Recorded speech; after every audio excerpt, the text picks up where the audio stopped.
ആ DGP-നെ ADGP-നെ നടപടിയെടുത്തില്ല എന്നാണ് ഇപ്പം എൻ്റെ ആക്ഷേപം. ADGP, DGP, collector, deputy collector, secretary ഇവരൊക്കെ IAS, IPS കാഡറിലുള്ളവരാണ്. അവരെ സംസ്ഥാന ഗവൺമെൻറ്റിന് നടപടിയെടുക്കാം. എങ്ങനെ വേണം? വിശദീകരണം ചോദിക്കണം. ആ വിശദീകരണം തൃപ്തിയല്ലെന്ന് കണ്ടാൽ അന്വേഷണം വെക്കണം. ഡിപ്പാർട്ട്മെൻറ്റ് അന്വേഷണം. അതിൽ നിന്നും പൂർണ്ണമായിട്ട് ആ ഡിപ്പാർട്ട്മെൻറ്റ് അന്വേഷണം DGP നടത്തിയിട്ട് റിപ്പോർട്ട് കൊടുത്തു. ഇത് വിജിലൻസ് അന്വേഷണം വേണമെന്ന്. അതും ഓർഡറാക്കി കൊടുത്തു. വിജിലൻസ് അന്വേഷണം മിഞ്ഞാന്ന് രാവിലെ വന്നു. വൈകുന്നേരം 9 മണിയായപ്പോൾ തന്നെ ADGP-യെ പറഞ്ഞയച്ചു. പോവാന്ന്. അത് മാത്രമാണ് അൻവറിൻ്റെ കേസെങ്കിൽ ADGP പോയല്ലോ എന്നപ്പോൾ തിരിച്ചു വന്നപ്പോൾ ഇവിടെ കയറ്റണം. ഇവിടുന്ന് നേരെ വണ്ടി കയറി കോൺഗ്രസ് ചെന്നപ്പോൾ എമ്മത്തന്മാരുടെ വളപ്പ് കടത്തൂടാന്ന് പറഞ്ഞ നാട്ടി വിട്ടു.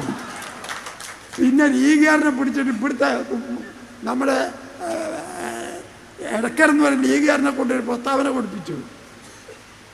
പിറ്റേന്ന് കുഞ്ഞാലിക്കുട്ടി പറഞ്ഞു പ്രസ്താവന വരാൻ പറ്റേ, ഞമ്മക്കിപ്പോൾ വേണ്ട. അപ്പോൾ ലീഗിനും വേണ്ട, കോൺഗ്രസിനും വേണ്ട, നമ്മളെ വിട്ടും ചെയ്തു. അപ്പോഴാണ് മേപ്പെട്ട് പൊന്തിയത് മധുരാശിക്ക്. പണ്ട് നമ്മളൊക്കെ നാട്ടിൽ വാടി വിട്ടുപോലും മധുരാശിക്കും ബോംബായിക്കുവാണ്.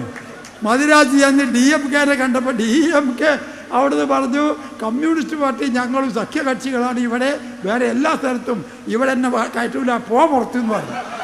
അപ്പം യാതൊരു നിവൃത്തിയില്ല, DMK-യും കൂട്ടാൻ കിട്ടിയില്ല. അപ്പം ചെയ്ത പണി എന്താ അറിയോ? സ്വന്തമായിട്ടൊരു പാർട്ടി ഉണ്ടാക്കി, അതിൻ്റെ പേര് DMK എന്നാക്കി. മധുരാശിയിലെ DMK ദ്രാവിഡ മുന്നേറ്റ കഴകം എന്നാണ്. ആ പേര് ഇവനിട്ട കോടതിയിൽ കേസ് വരും. അപ്പം എന്ത് ചെയ്തു? Democratic movement in Kerala, DMK.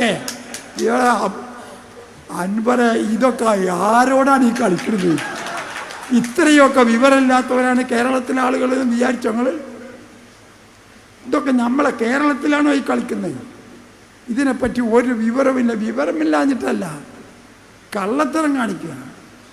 ഇതൊന്നും അറിയാതെ അവിടെ ഒരു പരിപാടിക്ക് പോയി മടങ്ങി വരുമ്പോൾ എൻ്റെ സഹോദരി ആയിഷാത്താരെ ഒരു വിടക്ക് അവിടെ കയറ്റി ഒന്ന് കാണാൻ നമ്മളെ MLA കയറി കണ്ട ഉടനെ ഇവൻ്റെ ഈ കഥകളൊന്നും ആയിഷാത്താക്ക് അറിയില്ല. 2 കൊല്ലം കഴിഞ്ഞാൽ അംസാക്കാക്കും അറിയില്ല. ഞാനും ആയിഷാത്തിയും തമ്മിൽ 2 വയസ്സിൻ്റെ വ്യത്യാസമുള്ളൂ. എന്നെക്കാണ് 1.5 വയസ്സ് കൂടുതൽ, ഇത്രയേ ഉള്ളൂ. 1.5 കൊല്ലം കഴിഞ്ഞാൽ എൻ്റെ സ്ഥിതി അത് തന്നെയാണ്. അപ്പം ഇതൊന്നും അറിയാത്ത ആയിഷാത്ത് അവിടെ കയറുമ്പോൾ അൻവർ വന്നിട്ട് കെട്ടിപ്പിടിച്ചിട്ട് നിങ്ങൾ എൻ്റെ കൂടെ നിൽക്കൂല. അപ്പം നമ്മൾ MLA അല്ലേ? നിൽക്കും.